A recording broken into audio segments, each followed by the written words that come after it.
लेकिन अब एक नया मामला सामने आ गया ताजमहल को लेकर, जहां याचिकाकर्ता ने अदालत में याचिका दाखिल करते हुए ये मांग कर दी कि ताजमहल के बंद 22 कमरों को खोलकर एएसआई से सर्वे कराया जाए।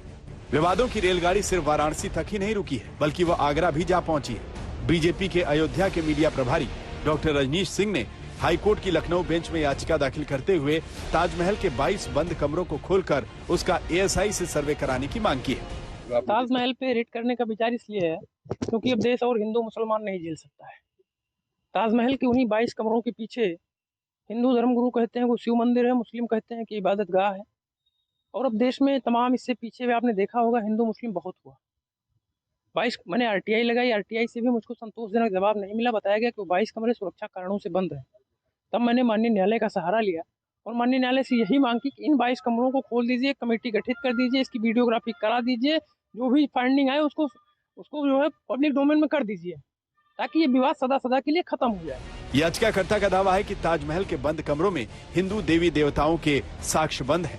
हालांकि वाराणसी के बाद अब आगरा में सर्वे की मांग पर सियासी तूफान भी उठ खड़ा हुआ है। वाराणसी में ज्ञानवापी मस्जिद मामले पर पहले ही बवाल मचा हुआ है। ऊपर से अब आगरा के ताजमहल के 22 कमरों का मुद्दा। मांग इतिहास को खंगालने की हो रही है, लेकिन सच्चाई से पहले सियासत का पारा गर्म है।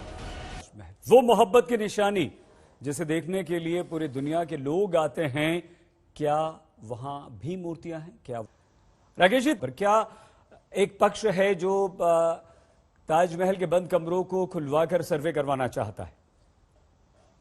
देखिए सर जी, इस देश में स्वतंत्र न्यायपालिका है और इस देश ने संविधान ने आजादी दी है कि किसी भी व्यक्ति को अगर किसी भी विषय पर कोई विवाद नजर आता है तो वो उस विवाद के समाधान के लिए कोर्ट के सामने जा सकता है, कोर्ट के सामने अपनी याचना रख सकता है। ये कोर्ट का विशेषाधिकार है, कोर्ट का अधिकार है कि वो विधि के दायरे में इसका परीक्षण करे कि उसकी याचना ठीक है, उचित है या अनुचित है, और उसकी याचना के आधार पर कोर्ट आगे की प्रोसीडिंग्स को आगे बढ़ा सकती है। अगर किसी को ऐसा लगता है कि ताजमहल को लेकर के कोई एक अन्य ऐसा पक्ष है जो सबके सामने आना चाहिए और उस पक्ष को लेकर के अगर वो कोर्ट में गए हैं तो निश्चित तौर पर ये कोर्ट का अधिकार है। कोर्ट इस बात को तय करेगी कि उनकी इस याचना को एंटरटेन किया जाए या याचिका को रद्द किया जाए, और याचिका को एंटरटेन करते हैं तो आगे की प्रक्रिया कैसे बढ़ाई जाए ये विधि की परिधि के दायरे में ही होगा।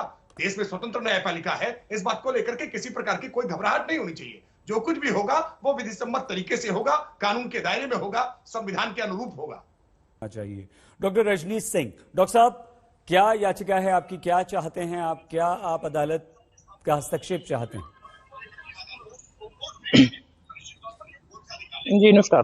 नमस्कार। मैंने एक आरटीआई लगाई थी। आरटीआई के माध्यम से मुझको ये बताया गया कि वहाँ पे 22 कमरे जो है अनिश्चित काल से बंद है और अनिश्चित काल के लिए बंद है। तो हमने पूछा बंद किस लिए है, किन वजहों से बंद है, तो उन्होंने बताया कि सुरक्षा कारणों से बंद है।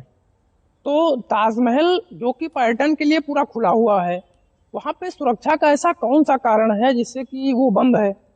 मैंने इसीलिए याचिका लगाई और माननीय न्यायालय से मांग किया कि तमाम हिंदू संगठन उसको शिव मंदिर होने का दावा करते हैं, तमाम मुस्लिम संगठन कुछ और होने का दावा करते हैं। तो देश को हिंदू मुसलमान से ऊपर उठ करके माननीय न्यायालय को स्वयं हस्तक्षेप करना चाहिए इस मामले में लेके, कि इस पे न्याय कर दे, उसको खोल दे, उसमें जो भी चीजें हैं उसकी वीडियोग्राफी हो जाए, एक बार सच का सच, झूठ का झूठ, जो भी आप सामने आ जाए, ताकि इस तरीके के विवाद का जो जन्म हो रहा धीरे धीरे वो ना हो। देखिए, आपने बिल्कुल ठीक कहा कि अगर कहीं विवाद है तो उसका हल होना चाहिए, लेकिन विवाद जबरन पैदा किए जाएं, रोज नए विवाद पैदा किए जाएं। अभी आपने अभी बताया कि ज्ञानवापी का मसला चल ही रहा है, अब ताजमहल की भी बात उठा दी गई है जी। 900 मस्जिदें इनकी सूची में हैं। भारतीय जनता पार्टी आरएसएस की सूची में हिंदुस्तान की 900 मस्जिदें हैं जिन्हें ये मंदिर बताते हैं, और उन सबको ये बदलना चाहते हैं। इन महाशय जी को ये कह दीजिए कि एएसआई के अंडर में ही है ताजमहल। ताजमहल मुसलमानों के पास नहीं है, उसकी पूरी सुरक्षा, उसका कस्टोडियन, उसकी मेंटेनेंस एएसआई करती है।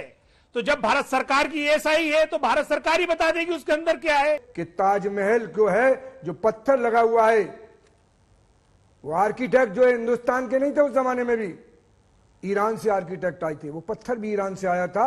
और ये शहंशाह शाहजहां ने जो ताजमहल बनाया था, एक शहंशाह ने बना के हंसी ताजमहल सारी दुनिया को मोहब्बत की निशानी दी है। और ये सातों दुनिया के 7 अजूबों में ये ताजमहल नंबर 1 पर है मोहतरम।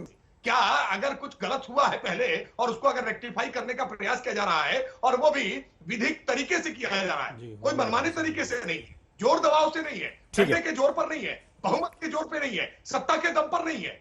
क्या न्यायपालिका को भी आप बिल्कुल न्याय नहीं राकेश करने देंगे? क्या किसी व्यक्ति को न्याय पाने का अधिकार नहीं है? भाटी साहब, अगर हर मुद्दे पर विवाद होगा, झगड़े होंगे, फसाद होंगे, कि तो देश कहां जाएगा? क्या आपको इस देश से प्यार नहीं है? क्या आपको इस देश की जनता से प्यार नहीं है? क्या आप नहीं चाहते कि देश में शांति हो? आप एक मुद्दे पर शांति कायम होती है, आप दूसरा मुद्दा उठा देते हैं। आप चाहते हैं कि जनता लगातार लड़ती रहे। राकेश जी, ठीक है, भाटी साहब हो गया। राकेश जी बताइए अपनी बात को लेकर के, इसमें झगड़ा कहां है? अगर कोई व्यक्ति अपनी बात को लेकर के कोर्ट में गया है तो इस पर झगड़ने की स्थिति कहां है? कोर्ट में दलील रखिए, कोर्ट में साक्ष्य रखिए, कोर्ट में तकरीर करिए, कोर्ट जो आदेश करेगा उसको स्वीकार करिए। एक सेकंड हाँ, एक सेकंड खत्म करने दीजिए प्लीज। आपने याचिका डाली, आप जानना चाहते हैं कि उन कमरों में क्या है, तो कुछ तो आपको शक होगा कि वहां क्या है। वहां शिव मंदिर होने के साक्ष्य हैं, वहां भी ज्ञानवापी में जो सर्वे हो रहा है, जो कहा जा रहा है कि माँ गौरी श्रृंगार की प्रतिमा है, वहां भगवान हनुमान की प्रतिमा है, वहां दूसरे आराध्यों की प्रतिमा है। आपको क्या लगता है यहां क्या हो सकता है? मैं कह रहा हूं उसमें कुछ भी हो, मुझे उसमें नहीं जाना है। मुझे ये सिर्फ इतना है कि वो चीज बाहर आ जाए, ठीक है, जो एक आशंका है वो खत्म हो जाए। बड़े फख्र के साथ कह रहे थे कि इस्लाम में कहीं नहीं लिखा है कि मंदिर तोड़कर मस्जिद बनाई जाए। हम भी कहते नहीं लिखा है। अगर जहां साबित हो जाए कि मंदिर तोड़कर मस्जिद बनाई गई है तो आपको उसमें हट जाना चाहिए, खुद हट जाना चाहिए। एक बात, ताजमहल की बात आई, ताजमहल पर सूट मैंने 2015 में अयोध्या में साबित नहीं हुआ। मत बोलिए कलीम जी प्लीज। कलीम जी नहीं, गलत बात। कलीम जी नहीं नहीं नहीं, बोलिए जैन साहब बात पूरी कीजिए प्लीज। देखिए, दो लोग लड़ने से अच्छा है कि बात सुन ले, दोबारा आपके पास मौका। तेजो महल है, और ये राजा परमानी देव ने बिल्डिंग बनवाया था 1156 में, और उसके सबूत है। और ये शाहजहां ने लिया था, ये बनी नहीं है, शाहजहां बनवाया नहीं था। ये 7वां आश्चर्य हिंदुओं का बनवाया हुआ है, मुसलमानों का बनवाया हुआ नहीं है। और इस पर बोलने दीजिए। अब मैं अपने विषय पर आता हूँ। ठीक है, एक सेकंड। अब मैं अपने राकेश त्रिपाठी जी, जैन साहब बोल रहे हैं कि ये शाहजहां ने नहीं बनवाया ताजमहल, ये तो हमारे हिंदू लोगों ने बनवाया है। आपका इस पर क्या टेक है? मैं मानता हूं कि अगर किसी विषय पर कोई बात रखी है तो इसको साक्ष्यों की कसौटी पर कसा जाना चाहिए। अगर किसी के पास कोई तथ्य है, कोई तर्क है, कोई साक्ष्य है, तो उनका परीक्षण किया जाना चाहिए। भारत में तो वैसे भी शास्त्रार्थ की लंबी परंपरा रही है। यहाँ हर विषय पर हमने शास्त्रार्थ किए हैं, हमने तर्क किए हैं। तर्क पे आपस में जब शास्त्रार्थ होता है, साक्ष्य रखे जाएंगे तो विषय निकल करके सामने आएंगे। इस पे अगर कुछ साक्ष्य तथ्य रखे जाने की बात की जा रही है तो ये शास्त्रार्थ से पीछे क्यों हटना चाहते हैं? क्यों विमर्श नहीं होने देना चाहते हैं? विमर्श तो अच्छा है ना। ठीक है, राकेश भाई थोड़ा जल्दी एक सेकंड आ रहे हैं खान साहब। जैन साहब, साक्ष्य क्या है? अगर आप जल्दी से बता दें तो एक रिएक्शन हम 6 मेहमान से लेना चाहेंगे अंत में। हामिद लाहौरी की किताब अवेलेबल है, पेज 402, पेज 403 पर लिखा हुआ है कि शाहजहां ने राजा जय सिंह से ये माल लिया था और इसके बदले उनको जमीन दिया था। और शिव मंदिर है, अगर नीचे खुल जाएगा तो राज खुल जाएगा। जो भी विवाद पैदा कर रहे हैं, अब महानुभाव जो ताजमहल पे विवाद पैदा कर रहे हैं कि वो शाहजहां ने बनवाया नहीं था।